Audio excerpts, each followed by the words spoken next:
Are you ready to become awesomer? Hello, everyone. My name is Umar. I'm your host on the No Limit Selling podcast, where industry leaders share their tips, strategy, and advice on how you can become better, stronger, faster.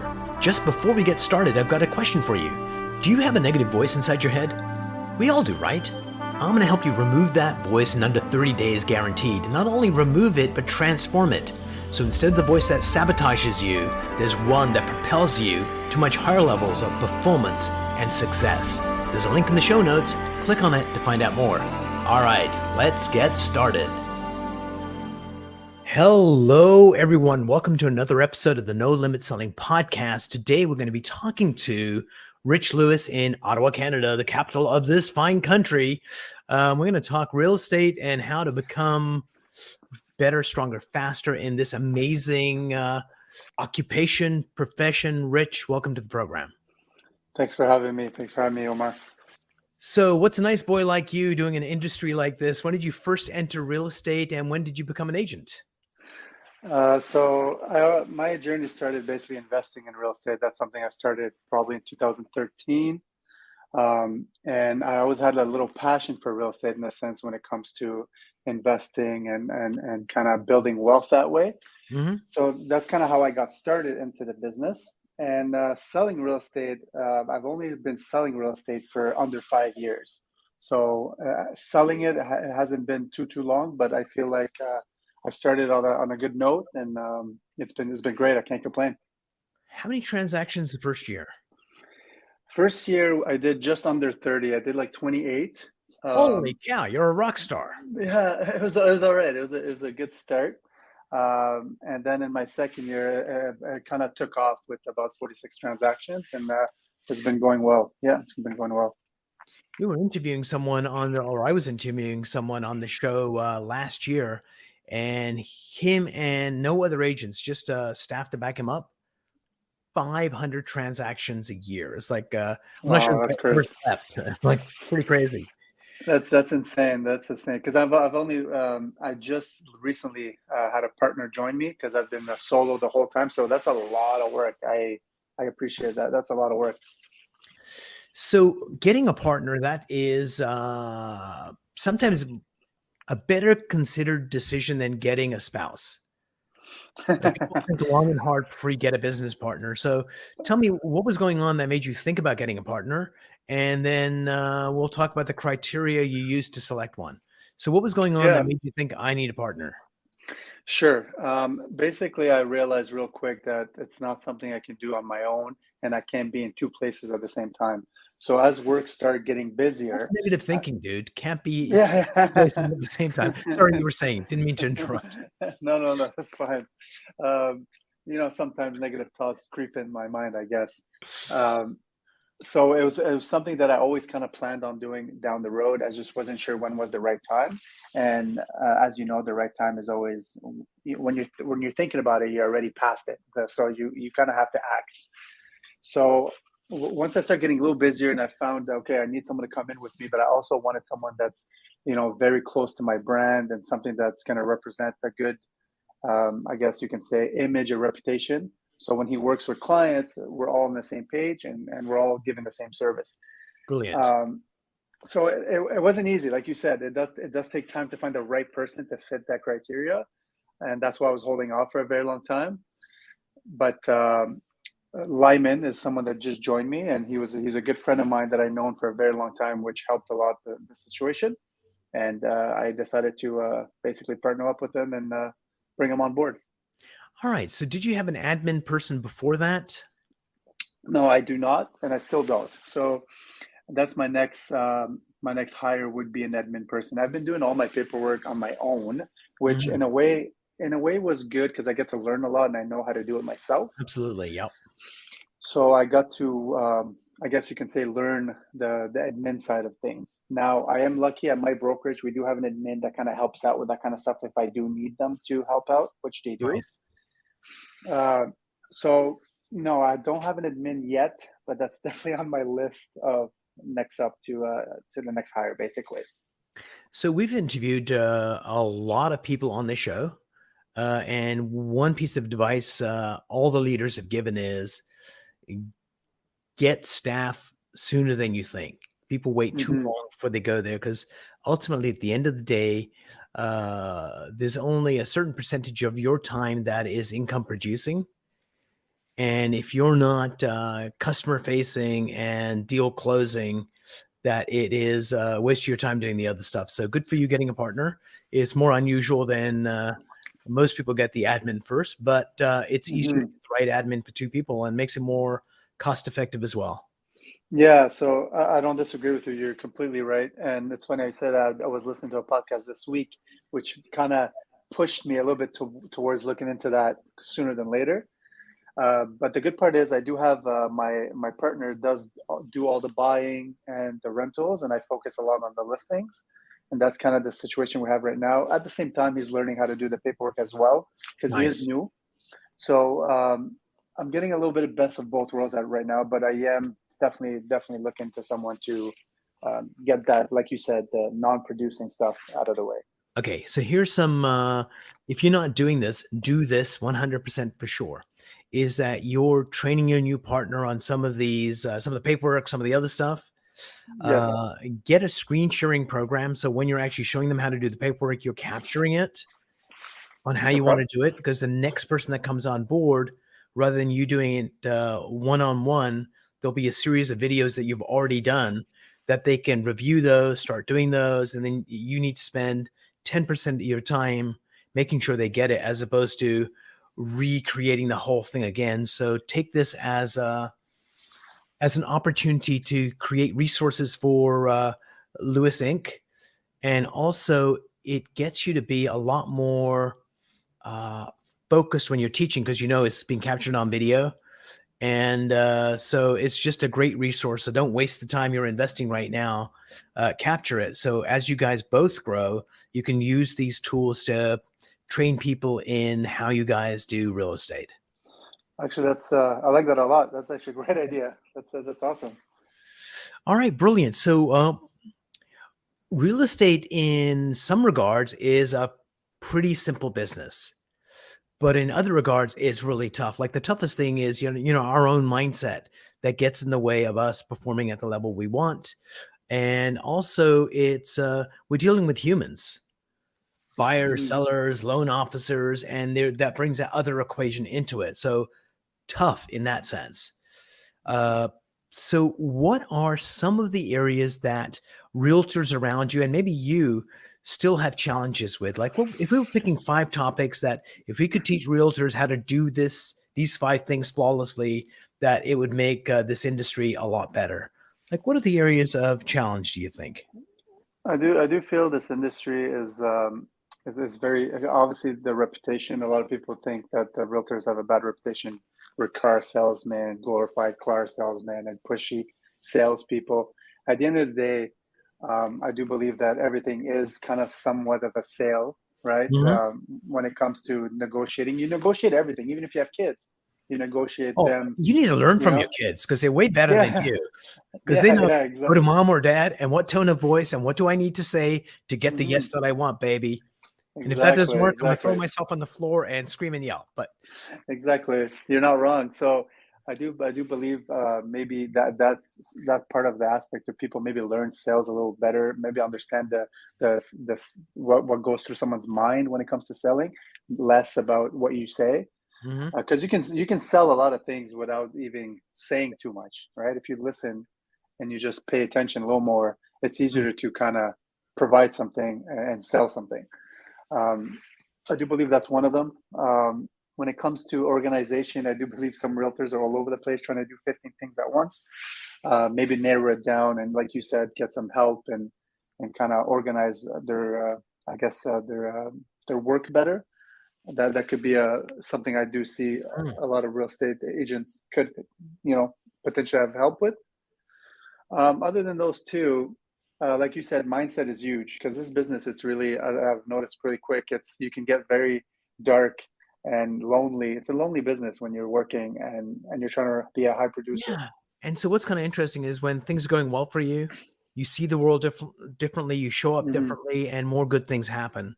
But if things turn sideways, then you're looking at the world through dark lenses and you end up finding darker things, and it can spiral up or it can spiral down. It's all about what's happening in here. I agree, and it's definitely hard sometimes for some people. If you're having a few bad months, one of the hardest job of this business is to stay in business. So So mindset is crucial, right? Yeah. oh, it's I think it's everything. It's not. I believe it's literally everything. You have to have the right mindset, and you have to be patient. Hold that thought for a second. This is a sponsor. We'll be right back. If you're ready to let go of anxiety, let go of uncertainty, let go of doubt, Mindset Boosters gives you the ability to decide how you act and feel in any situation. Ready to take charge of your mindset? Go to mindsetboosters.com.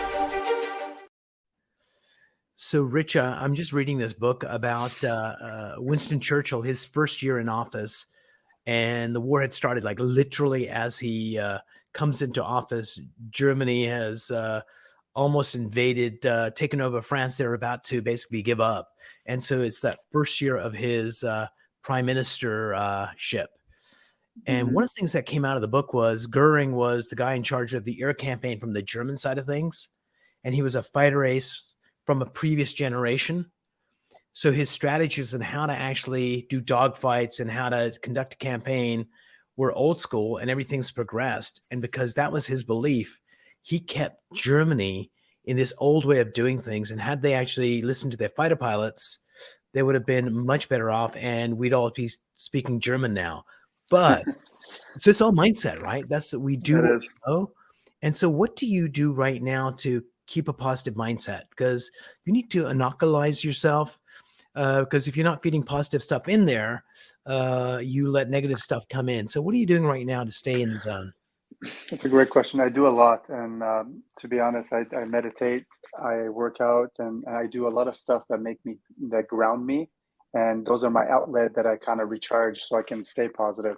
So I always start my morning with a workout. That's a non-negotiable. Me too. Not non-negotiable. So I start there, and it keeps me, sharp when my mind is clear and it's sharp for the day.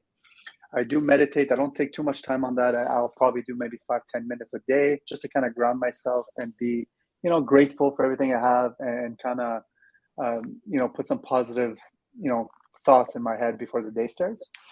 And I look at everything with a positive lens. I know it sounds super cliche, but at the end of the day, there's a lot of positives. You just have to kind of make sure that you're not sitting and reminiscing with all the negative, and just kind of face it and deal with it and push it to the side and kind of move forward.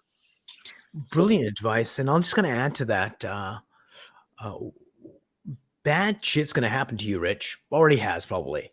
Yeah, all the time. Yeah. We're like humans. So here is something that I heard, which is just mind blowing. It's like really asking the question, what is the gift in this defeat?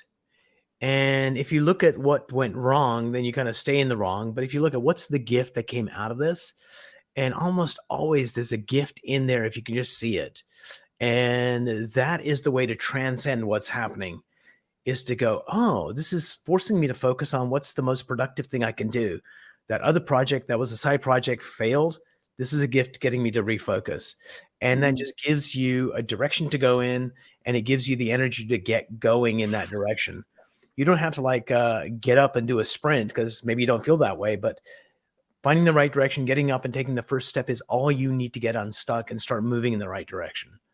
Yes, I agree. And to be for what you said there, not every day is going to be a great day, and that's okay. Yeah. You just have to acknowledge that that's okay, but don't make it a bad week just because you had one bad day. Just like you said, you can always learn if something happens to you, there's a reason, and there's always a lesson there. If you can just take a little bit of that, accept that, stuff happens, and kind of learn from it and move on. The thing is, it's less things are not okay. Less bad things are not going to keep happening to you. You're just going to know how to deal with them better. And that's all it is. As you age and as you experience life, is you just deal with things better.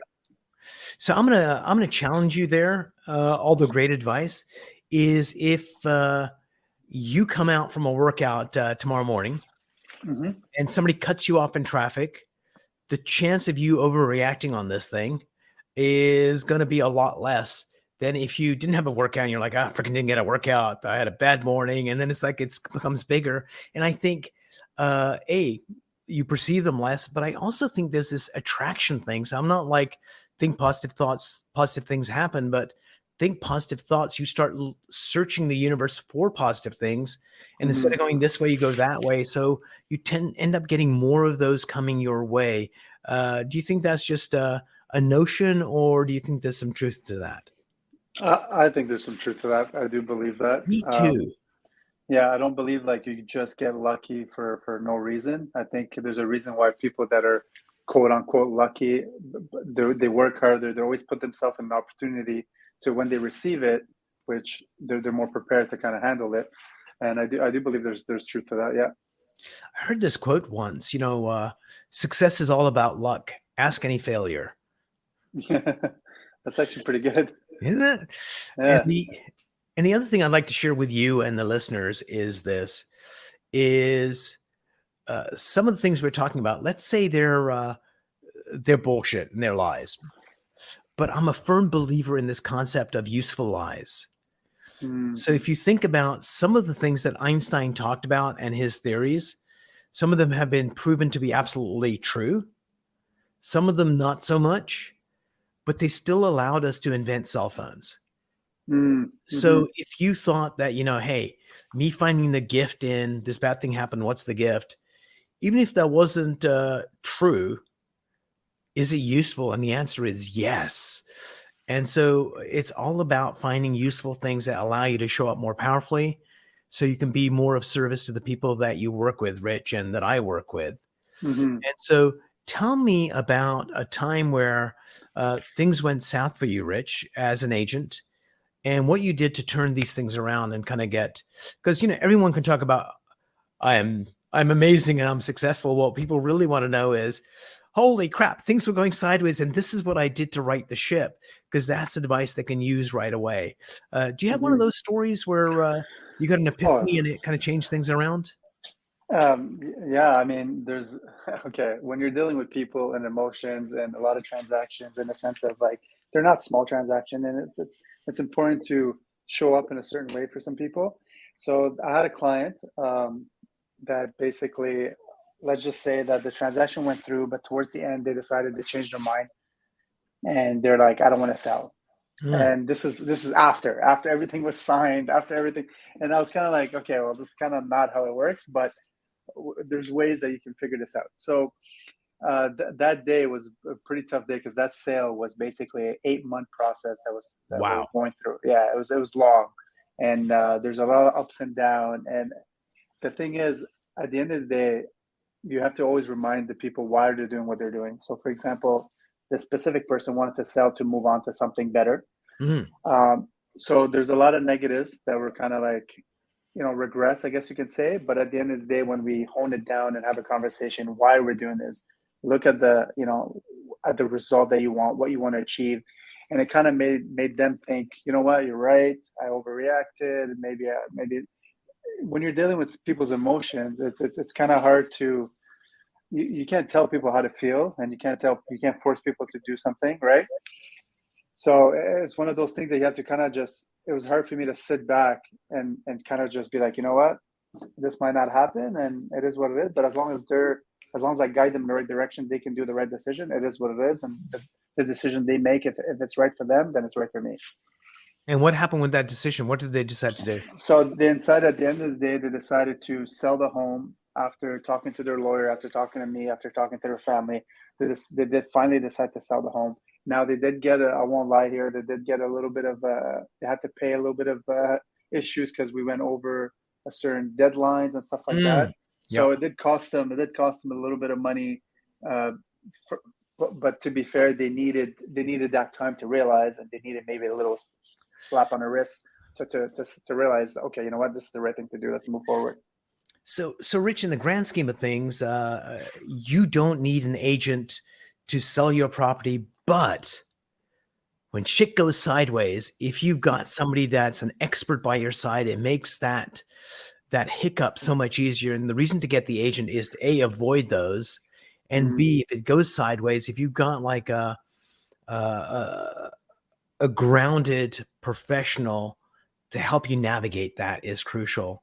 And so that's what you did for this client. And another example is it was agent I was interviewing, and one of the things they told me was it was their first deal, and the buyers had wanted to go for this house and not go for the house that was more expensive, and he forced them to buy the most expensive one, the more expensive one. And at closing, the wife took him aside and said, John, I just want to thank you so much for helping us get the house we truly want, as opposed to trying to save $20,000. Because in the grand scheme of things, although this transaction's scary, is I thank you, my family thank you for doing that. And that only comes from trust and expertise, because you're not going to force anybody to buy something, but he really framed it in a way that they understood that, hey, it's better to pay the extra and get what we truly want, as opposed to every day kind of go, wish we would have got the other one. And that's what we do. And that's why it's a good job to get them, is when you need them, they're there with expertise and advice and resources that you wouldn't have by yourself. That's true. That's true. I'm actually dealing with something right now. It's very similar to this. My client wants to quote unquote, they want to buy a house outside the city, but they're very city people. And I'm trying to tell them, guys, this is an hour away. This is far. Do you truly want to, is this what you want? Yes. So we drove up there a few times. I made them drive up there a few times just to kind of realize like how far this is. Drive at 4 o'clock in the afternoon. Yeah. And they're like, you know what, Rich, you're right. Maybe I'll spend a little more and stay in the city. But at the end of the day, I'm just the type, I stand by my clients. If they want something specific, I'll do my best to get it done. But at the end of the day, they're the boss, right? I'm just here for the ride. I'm just an advisor, helping them do that. And I think it's interesting how you did that, because you could really say, it's going to be an hour commute. Do you really want to do this? It's like, no, drive it, experience it, and then let me know what you think. And I think that's critical. So Rich, before we part company, what's one piece of advice you want to give new agents? You've been in the business for 5 years. What's something you wish you knew when you first started that would have let you be even more successful than you were? Something I wish I knew is maybe it's not everything has to get done immediately. Okay. And because people think they come in day one and they're like, oh my God, I don't have clients. I don't have a deal yet. I don't have this. I don't have to. Everything takes a little bit of time, and it's okay that it takes a little bit of time. And I do want to like emphasize patience is key in this business. So if you are starting, just be patient, but put in the work every day that is required. It's like the gym, right? You put in work every day at the gym. You're not going to see results every day. You're going to see it down the road 30 days later, but you have to put in those 30 days. So it's the same thing with this business. I come into work, even when I don't have work, I come into work because I have to put in those little amount of work every day to eventually, it will lead to something. So just be patient and put in the work. That's sometimes not the easiest thing to do. Absolutely. Rich, thank you so much for being on the program. It was executable advice that's really going to help a lot of people. I really appreciate it. Thank you, Umar. Thank you for having me. I appreciate it.